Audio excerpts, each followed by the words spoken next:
paper. So we have a chance to go and do as much homework as we can to get this straight, because that's what I want to do in the first place. Because see, I heard this before. There was questions as to who owned the property, questions as to whether the chapel actually really existed. The lady comes down from this white lady, she came down, he was on TV. She chose not to meet, as I understand, at this point. And she did say the daughters told her that they wanted to keep the property. Well, come on down and show us the deed. I mean, there's a reason when you do this, whatever side we're on, when you're honest with yourself, you come forward, you're going to ask me, do I own something outside, my truck outside, I go get you the title, okay? Paid for it, you can see the title, I show you I own it. There's somebody else can come get it. But if we're going to have businesses, people ask us to, let's ask other people to handle businesses. So I think we need to step back for a minute, look at our position, meet with our attorney, and in the meantime, ask the people who have it to come forward with the deed, and let's sit down and work out something that's amazing. I'm 100% behind you about asking them to come forward and try to work out something with us. But if not, then we need to know what position we're in the best shape, meeting with our attorney to go forward. So I move to table and to reconsider and table this at this time, and we can come back and visit it the next meeting. Before I entertain a motion, Your Honor, go ahead. I just wanted to make a few comments on this issue.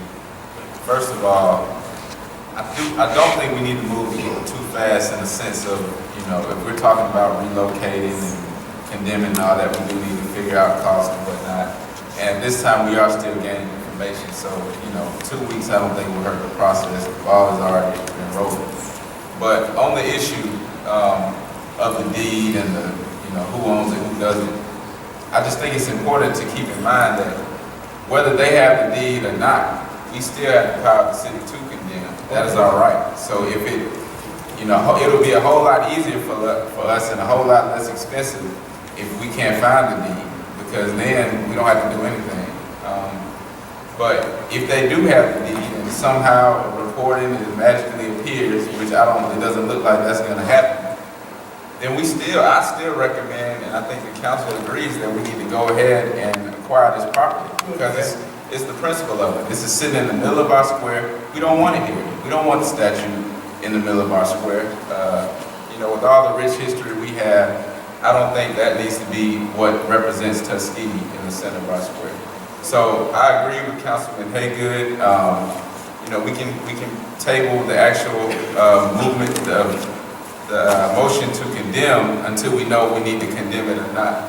But that is not a sign of weakness by this council. We still 100% support removing that statue and using that park for a public purpose. Okay, so we've heard from every side. Let me just make it clear. Council and to the people, you all can take as much time as you like on this issue for the next 100 years and discuss it as long as you want to discuss it. I made myself very, very clear on this. The League of Municipalities is very, very plain and very clear. Whenever there's a question about who owns the deed, who owns property, the way to resolve it is through the condemnation process. No one needs to be fearful of that. That's the statute, that's the law, that's how you resolve issues. That's the responsibility of the probate judge. This business about not being able to find the deed, that's no excuse. You put it in the courts, and then you leave it to the courts and let them resolve that. So, council, the chair will entertain a motion for you to table it. You all can sleep on it and continue to discuss it. The attorney can continue to look for the deed or do whatever you want to do. And whenever you all are ready, we'll put it back on the agenda again. Now, this business about the daughters, I didn't know, you saying she's already been here and that you said it was on television? They interviewed her on TV.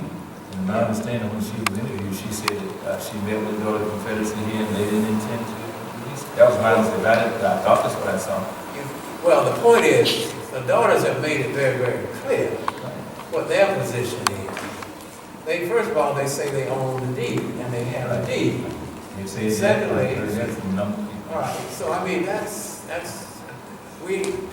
should be left up to the daughters. It should be left up to this government and to this community. But whatever you all want to do, I am not going to spend any more time on this issue. Whatever you all are ready to do something, we'll do it. It's been moved and properly second that we table it until the attorney, what are you going to do now? Until the next meeting? Two of you are speaking at one time. Well, I'll speak. He has moved that we table this until the next meeting. That's fine. All right, okay. All right, which is fine. I was not proposing anything else today anyway. It's been moved and properly second that we table until the next meeting. Who's second? Second by move.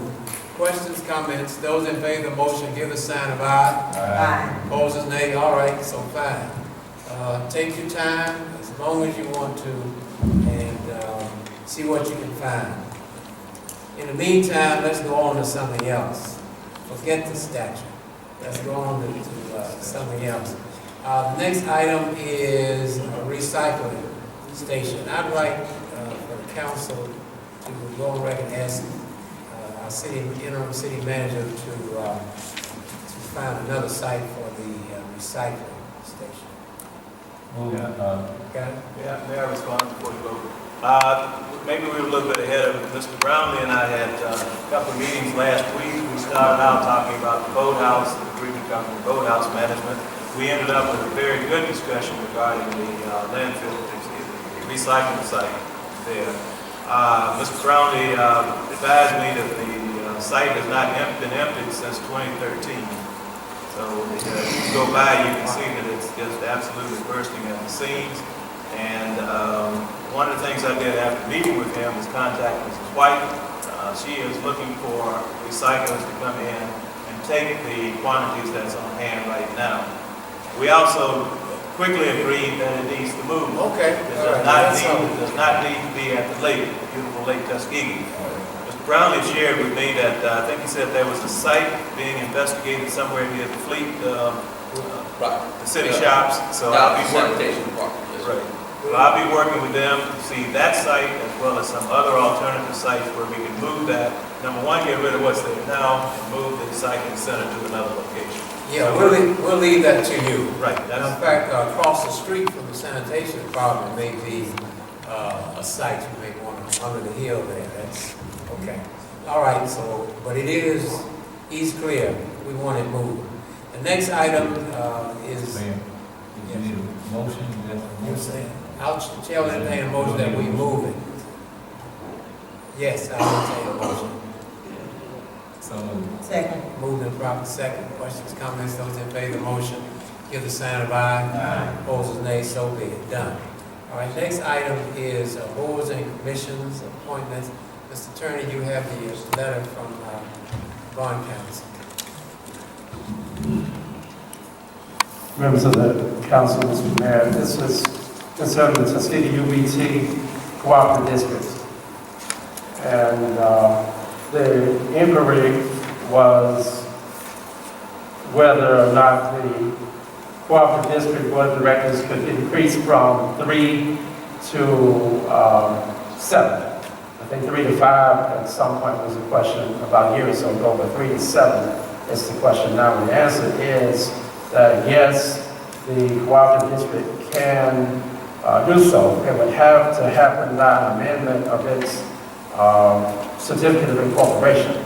And in order to do that, both of the authorizing entities, meaning the city and the utilities board, would have to adopt resolutions that would authorize the Tuskegee UBT Cooperative District to amend its certificate of incorporation to include 7 members.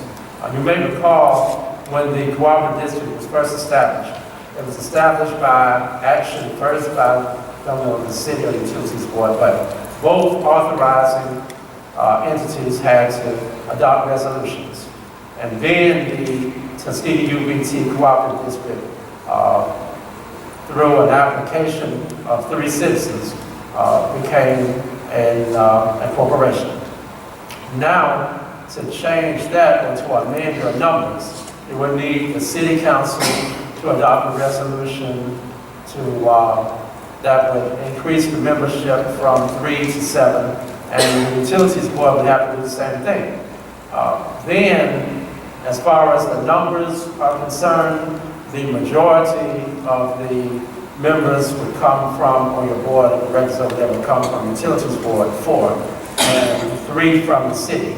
Because when the entity was first established, 2 to 1 is what you have, 2 from the utilities board and 1 from the city. So to increase, the majority would still have to be with the utilities board and then the city with the others. So it can be done. Okay. The process is resolution from each of the authorizing entities first. So the chair will entertain a motion that the city council vote to increase from 3 to 7. So moved.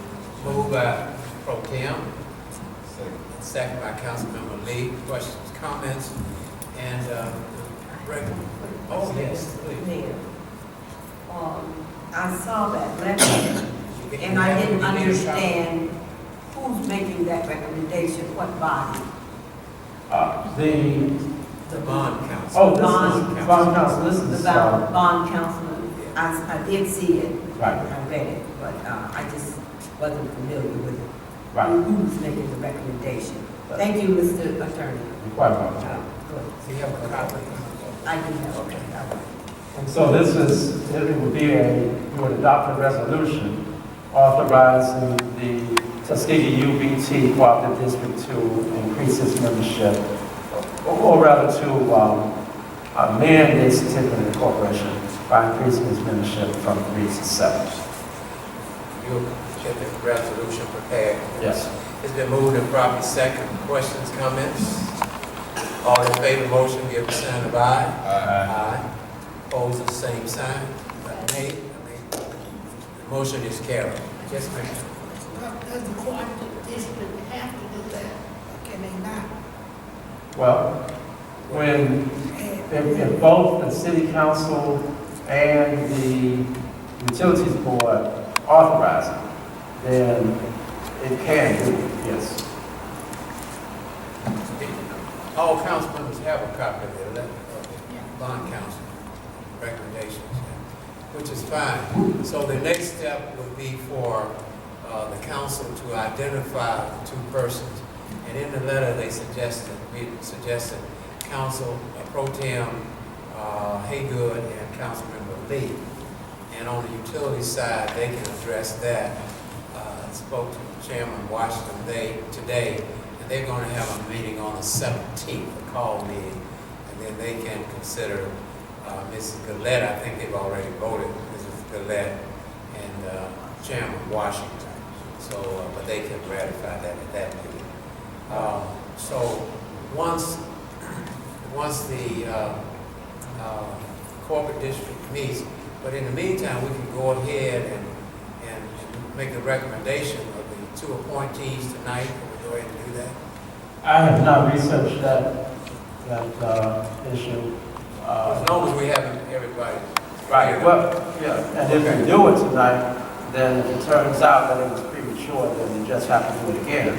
If we do it tonight and it's all right to have done it, although the utilities board and the cooperative district have not acted yet, if it turns out that that's okay, then we're fine. I just haven't researched that particular. Well, whenever we can do it, I suggest that we have the pro tem and Mr. Lee serve. We've had numerous discussions on this all along. Is that the consensus of the council members? We're still clear on that? You were very clear on that, Mr. Mayor. Right. So we're still, and everyone's willing to serve. Right. And cooperation is what we're seeking. All right, I'll entertain a motion that once we appoint the pro tem, the councilman Lee, to the authority. Chair will entertain a motion. So move, Mr. Mayor. Moved by Council Lady Moon. I'll second the motion. Questions, comments? Those in favor of the motion, give the sign of aye. Aye. Opposed, nay, so be it. So good, we'll move right along. Just for the record, were there two extensions, Haywood and Lee? Yes. Do they need that stay? They do. Okay, well, we got. They did. Majority. Right. Right. All right. Question on that same issue though. And there's no compensation, so we need to abstain. Go ahead. The recommendation that bond council made in this letter that said that the board would have to be controlled by the utilities board, is that based on code, or is that just opinion on it, or because that's the entity that's taking on the financial burden? Exactly. That's the reason. That's backed up in the code is what I was. Right. Section 11-88B. Okay. And further question on that would be, with the current makeup of the board, we have our general manager of the utilities company, as well as an employee of the utilities board. But would that have to be a majority held by the board of directors? Because those two members alone in their capacity aren't directors of the utilities board, they're just representatives. So when they say that Ms. Gillette and Mr. Washington would have to serve, wouldn't that be up to the utilities board to decide what UBT representatives they would be? Understanding it couldn't be myself or Hayfield because we're from the city, but just in the sense of Ms. Marable or Mr. Samuel, couldn't we appoint someone else if we desired that would be an employee of That's the correct. utilities board? Yes, or even a non-employee. Okay. It's just that the utilities board has the prerogative Okay. to appoint the majority of the members of the board of directors for the Tuskegee UBT Cooperative District. Okay. Just wanted to clear that up. Thank you. Yes. And the board can address that during their meeting. Correct. Yes. Okay. Any other questions on this item? Okay, good. The next item is, oh, Your Honor, yes. One quick question, Mr. Attorney, and this is